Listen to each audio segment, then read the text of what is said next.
Често ми задавате този въпрос, а именно дали фолиото за затъмняване на фарове ограничава светлината. Сега ще ви демонстрирам с моя автомобил. Той е с такова фолио. Аз карам с такова фолио вече 4 години. Трета поредна кола ми е тази и се справям чудесно, въпреки че съм жена. Но сега ще демонстрирам. Ще изгася лампата, за да се вижда по-добре. И ще пусна светлината на колата. Ето как изглеждат и самите фарове, когато светят.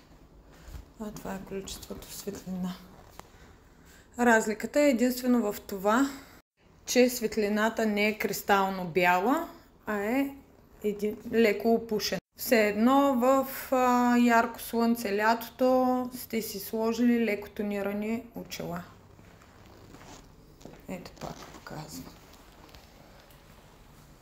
Ето ги изпрени.